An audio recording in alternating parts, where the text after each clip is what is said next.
नमस्कार। हम सब अपनी सैलरी स्लिप तो देखते ही हैं, है ना? लेकिन उसमें जो वेजेस या वेतन लिखा होता है उसका असली लीगल मतलब क्या है? चलिए आज इसको ही आसान भाषा में समझते हैं। तो देखिए, हम शुरू करेंगे इसकी लीगल डेफिनेशन से, फिर बात करेंगे कि सैलरी का कौन सा हिस्सा इसमें काउंट होता है और कौन सा नहीं।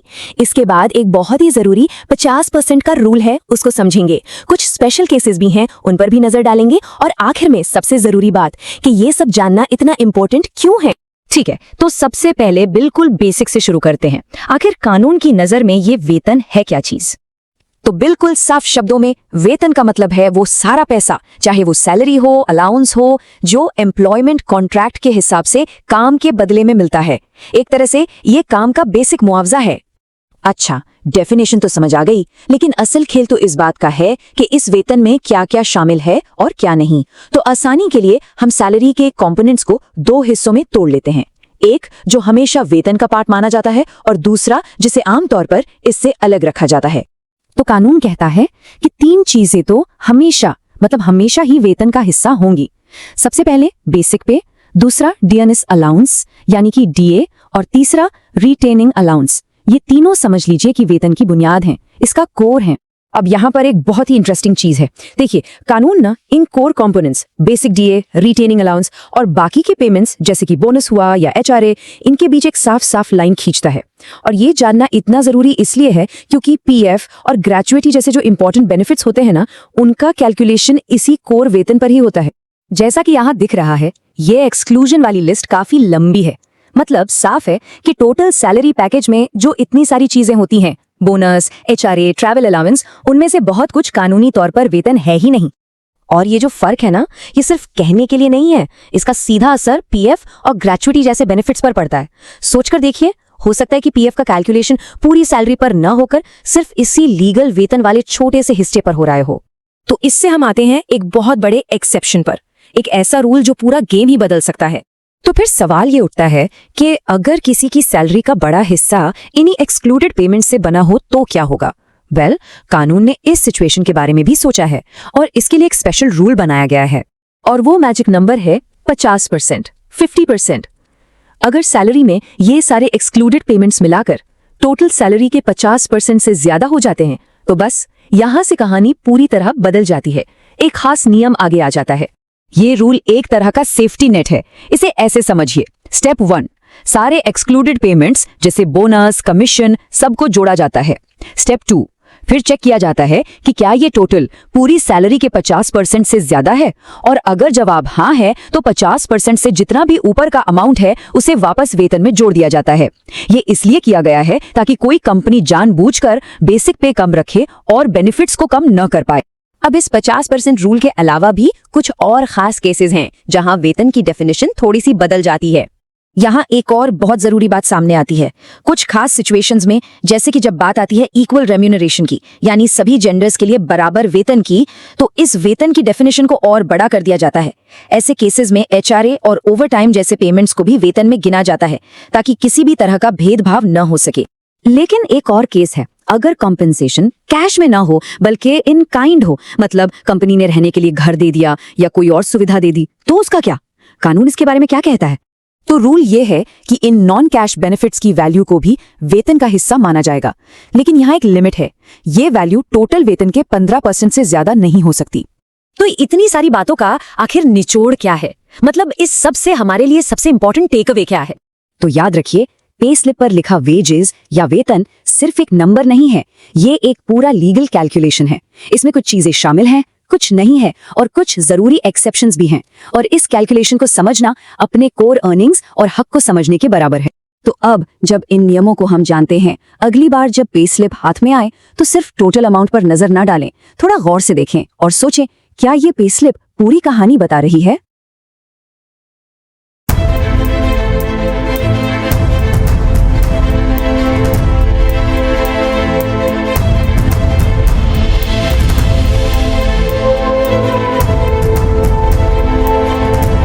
द डीप डाइव में आपका स्वागत है। आज हम एक ऐसे शब्द की एक तरह से चीरपाड़ करने वाले हैं जो हम सबकी दुनिया के मतलब केंद्र में है। वेतन या वेजेस। हाँ, वेजेस। अब सुनने में बहुत आसान लगता है ना? बिल्कुल, महीने के आखिर में जो पैसा आता है। वही, लेकिन हमारे एक श्रोता ने कुछ कानूनी दस्तावेज भेजे और उन्हें पढ़ने के बाद मुझे एहसास हुआ कि इस एक शब्द के पीछे एक लगातार चलने वाली रस्साकशी है।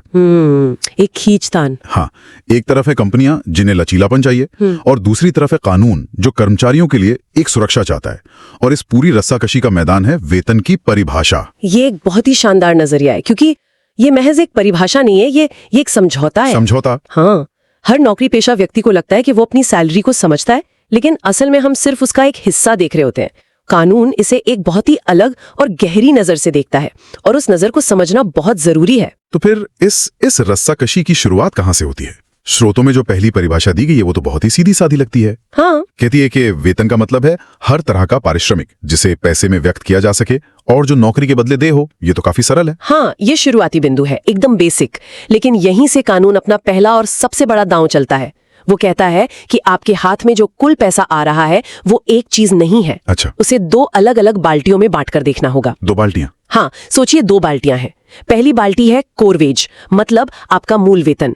ये वो हिस्सा है जो स्थिर है, भरोसेमंद है और आपकी लंबी अवधि की वित्तीय सुरक्षा जैसे प्रोविडेंट फंड, ग्रेच्युटी, वो सब इसी से जुड़ी हैं। ठीक है, पहली बाल्टी सुरक्षा वाली। बिल्कुल। और फिर है दूसरी बाल्टी जिसमें बाकी सब कुछ आता है, भत्ते, बोनस, इंसेंटिव। ये लचीला हिस्सा है। कानून की सारी लड़ाई, सारा खेल इसी बात पर है कि कौन सी चीज किस बाल्टी में जाएगी। क्योंकि हमारी असल वित्तीय सुरक्षा सिर्फ पहली बाल्टी पर निर्भर करती है। एग्जैक्टली। 2 बाल्टियां, ये सोचने का एक बिल्कुल नया तरीका है। तो चलिए इस पहली सबसे जरूरी बाल्टी की बात करते हैं, कोर वेज वाली। दस्तावेजों में साफ लिखा है कि 3 चीजें हमेशा बिना किसी सवाल के इस बाल्टी का हिस्सा होती हैं। वो क्या हैं और वो इतनी खास क्यों हैं? बिल्कुल, ये 3 इस पूरी संरचना की नींव है। पहला है मूल वेतन यानी बेसिक पे। ठीक है। दूसरा है महंगाई भत्ता यानी डीएनएस अलाउंस या डीए। ओके। और तीसरा है प्रतिधारण भत्ता यानी रिटेनिंग अलाउंस। ये कुछ उद्योगों में कर्मचारियों को काम न होने पर भी रोके रखने के लिए दिया जाता है। अच्छा। इन्हें हमेशा पहली बाल्टी में इसलिए रखा जाता है क्योंकि ये आपके रोजगार के अनुबंध का सीधा और सबसे स्थिर हिस्सा है।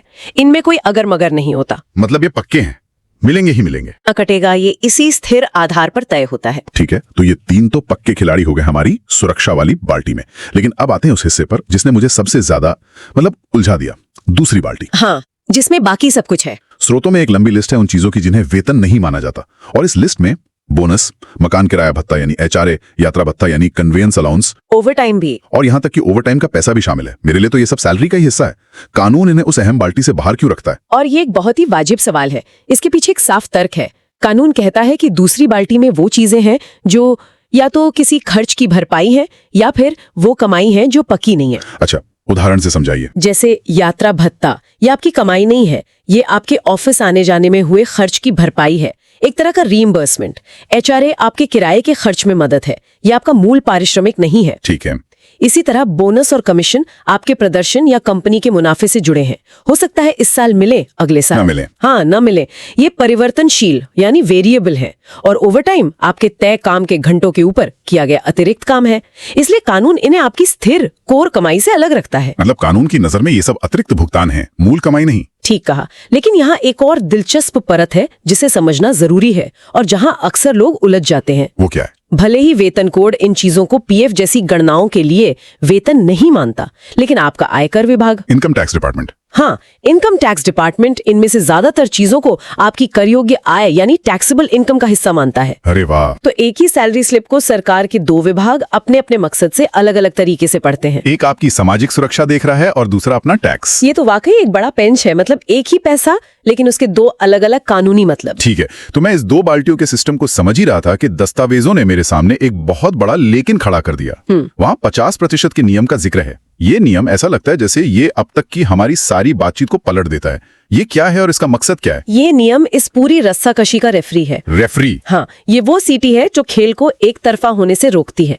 ये नियम कहता है कि आप दूसरी बाल्टी यानी भत्तों और अन्य भुगतानों वाली बाल्टी को कितना भी भर लें, लेकिन उसका कुल मूल्य आपकी कुल तनख्वाह के 50% से ज्यादा नहीं हो सकता। अच्छा। अगर ऐसा होता है तो 50% से ऊपर की जितनी भी रकम होगी उसे जबरदस्ती पहली बाल्टी यानी कोर वेज में डाल दिया जाएगा। अच्छा, तो ये एक तरह की सीमा रेखा है। क्या आप इसे किसी उदाहरण से समझा सकती हैं? मान लीजिए किसी की कुल तनख्वाह 1 लाख रुपए महीना है। बेहतरीन उदाहरण है, चलिए इसी को लेते हैं।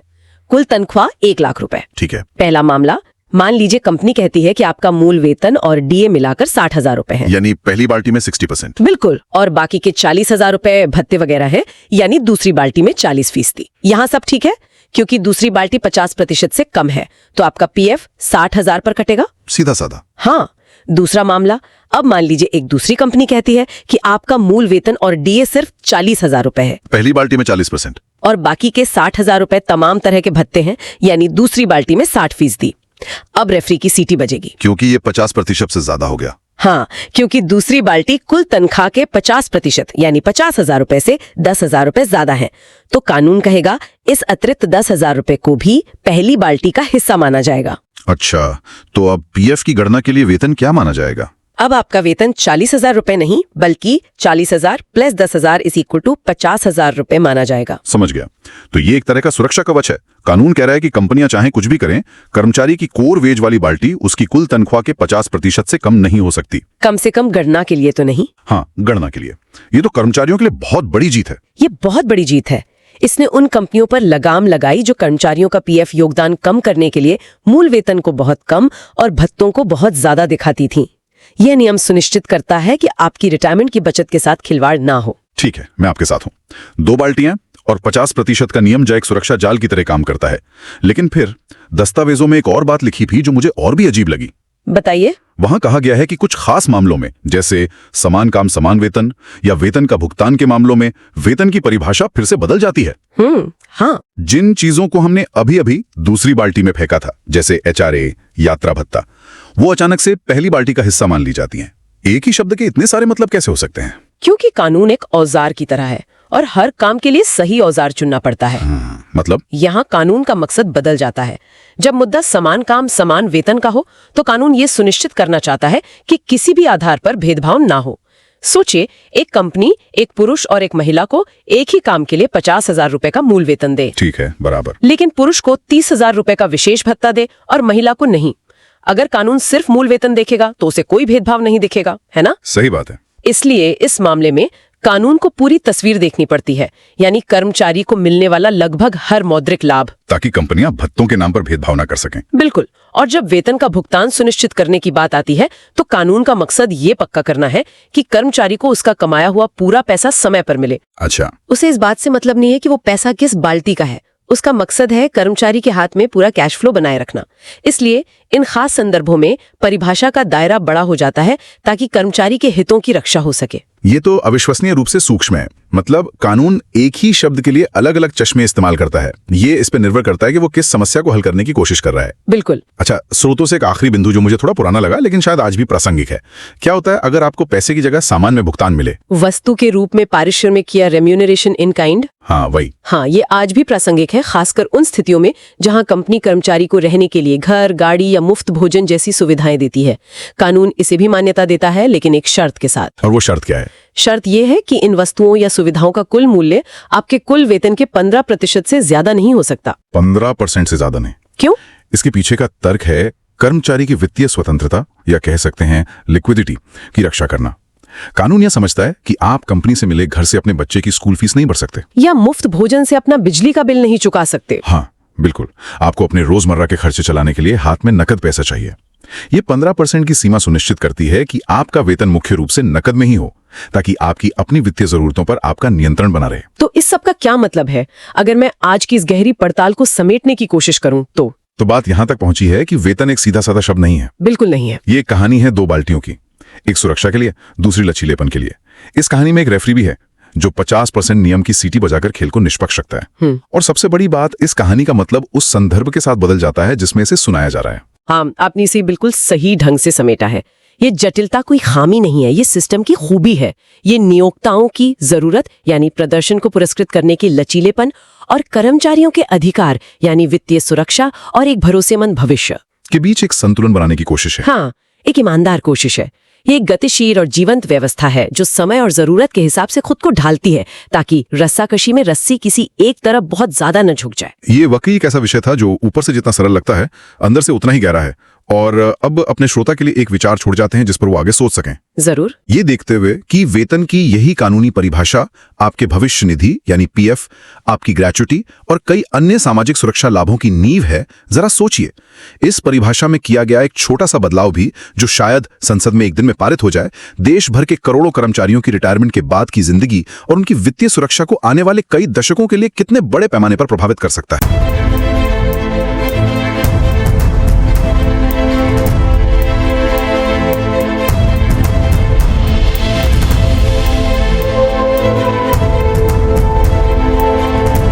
द डिबेट में आपका स्वागत है। आज हम वेतन या मजदूरी की कानूनी परिभाषा पर एक नजर डालेंगे। ये विषय सिर्फ कोई एकेडमिक चर्चा नहीं है, ये करोड़ों लोगों की जिंदगी से जुड़ा हुआ है, क्योंकि इसी परिभाषा पर तय होता है कि किसी कर्मचारी की पेंशन, प्रोविडेंट फंड और ग्रेच्युटी कितनी होगी। बिल्कुल। और हमारी चर्चा का जो केंद्रीय सवाल है वो यही है, क्या कानून वेतन को एक बड़े सुरक्षात्मक छाती की तरह देखता है, जिसका मकसद कर्मचारी को हर तरह से ज्यादा सुरक्षा देना है, या फिर ये एक सख्त और साफ सुथरे बक्से की तरह है जो सिर्फ उन्हीं चीजों को शामिल करता है जो स्पष्ट रूप से बताई गई हैं, ताकि कारोबार के लिए कोई भ्रम न रहे।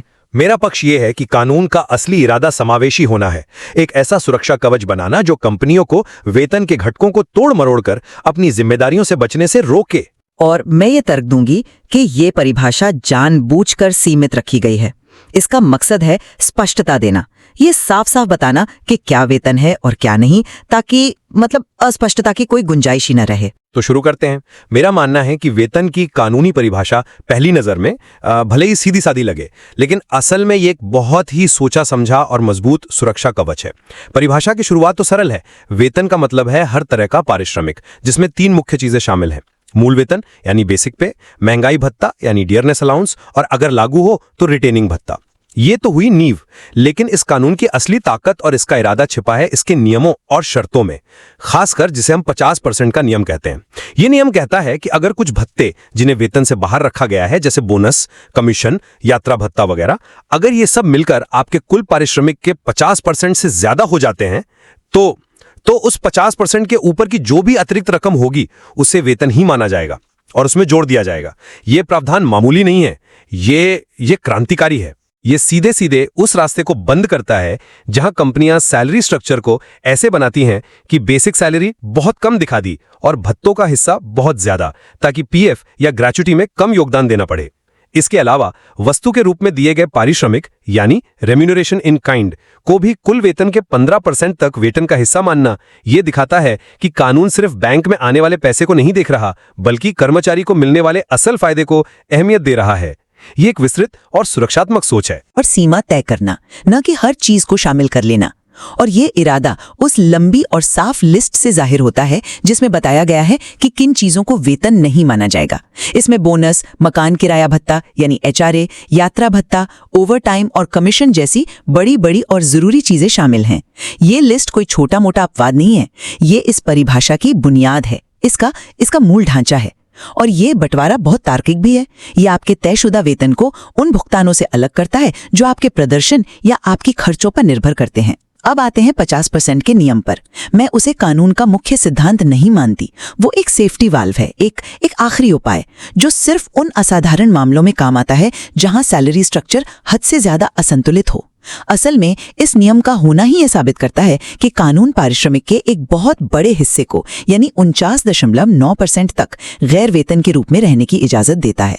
ये कोई मामूली छूट नहीं है। ये नियम लचीलेपन को खत्म नहीं करता, बल्कि उसकी सीमा तय करता है। और एक और अहम बात, कुछ भत्ते जैसे एचआरए और ओवरटाइम को सिर्फ कुछ खास मकसदों जैसे समान वेतन और वेतन का भुगतान के लिए ही वेतन माना जाता है, सामान्य परिभाषा के लिए नहीं। ये बात इसके सीमित और सटीक दायरे को और भी मजबूत करती है। आपने 50% के नियम को एक आखिरी उपाय या सेफ्टी वॉल्व कहा, लेकिन मैं इसे कानून की आत्मा मानता हूं। यह सिर्फ एक हिसाब किताब का फॉर्मूला नहीं है, यह कानून बनाने वालों की नीयत को दिखाता है। इसका असली मकसद ये पक्का करना है कि वेतन शब्द कर्मचारी की असल कमाई को दर्शाए, न कि किसी अकाउंटिंग की चालाकी को। जरा एक उदाहरण से समझिए। मान लीजिए एक सेल्स कंपनी अपने कर्मचारी को 10,000 रुपए बेसिक सैलरी देती है और 90,000 रुपए परफॉर्मेंस कमीशन के तौर पर। अगर ये 50% का नियम न हो तो उस कर्मचारी का पीएफ और ग्रेच्युटी सिर्फ 10,000 रुपए पर कटेगा। लेकिन इस नियम की वजह से कंपनी को उस 90,000 में से कम 40,000 रुपए को वेतन मानना ही पड़ेगा, जिससे कर्मचारी की सामाजिक सुरक्षा कई गुना बढ़ जाती है। ये नियम इस बात को साफ तौर पर स्वीकार करता है कि कंपनियां भत्तों का इस्तेमाल अपनी देनदारियों को कम करने के लिए कर सकती हैं, और ये उस दरवाजे को मजबूती से बंद करता है।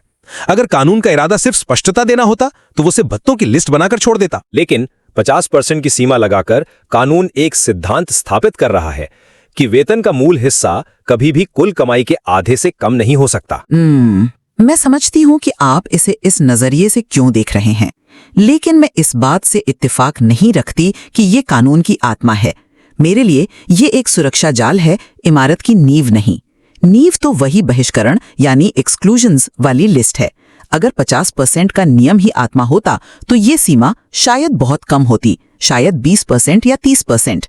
50% जैसी ऊंची सीमा रखना अपने आप में ये दिखाता है कि कानून कंपनियों को सैलरी स्ट्रक्चर बनाने में काफी लचीलापन देने के लिए तैयार है। ये मानता है कि तनख्वाह का एक बड़ा हिस्सा गैर वेतन भत्तों के रूप में हो सकता है। तो फिर सवाल ये उठता है कि अगर इरादा ज्यादा से ज्यादा सुरक्षा देना था तो इतनी बड़ी छूट क्यों दी गई? ये नियम उन कुछ गिने चुने मामलों को पकड़ने के लिए है जहां स्ट्रक्चर का बहुत ज्यादा दुरुपयोग हो रहा हो, न कि हर मामले में वेतन को बढ़ा चढ़ा कर दिखाने के लिए। इसका होना ही इस बात को मान्यता देता है कि वेतन के बाहर भी बहुत कुछ हो सकता है। लेकिन अगर ये नियम सिर्फ चरम मामलों के लिए है तो उन लाखों मामलों का क्या जहां कंपनियां बड़े चालाकी से अपने भत्तों को 49% पर रखती हैं? क्या ये उस सामाजिक सुरक्षा के उद्देश्य को ही नाकाम नहीं कर देता जिसका आप जिक्र कर रहे हैं? ये नियम एक मजबूत संकेत देता है, एक लक्ष्मण रेखा खींचता है। ये एक रेखा जरूर खींचता है, लेकिन वो रेखा बीच मैदान में है, न कि किनारे पर। ये कंपनियों को एक बहुत बड़ा दायरा देता है। और इसी से हम अगले मुद्दे पर आते हैं। आप 50% के नियम पर इतना जोर दे रहे हैं, लेकिन ऐसा करके हम उस असल मुद्दे से भटक रहे हैं जो परिभाषा की नींव में है, यानी बहिष्करण की वो लंबी सूची। कानून का असली इरादा तो वहीं छिपा है। चलिए उसी सूची पर बात करते हैं। आप उसे परिभाषा का केंद्र कहते हैं, पर मेरे लिए वो महज एक शुरुआती बिंदु है। हाँ, ये सूची स्पष्टता देती है, लेकिन ये पूरी कहानी नहीं बताती।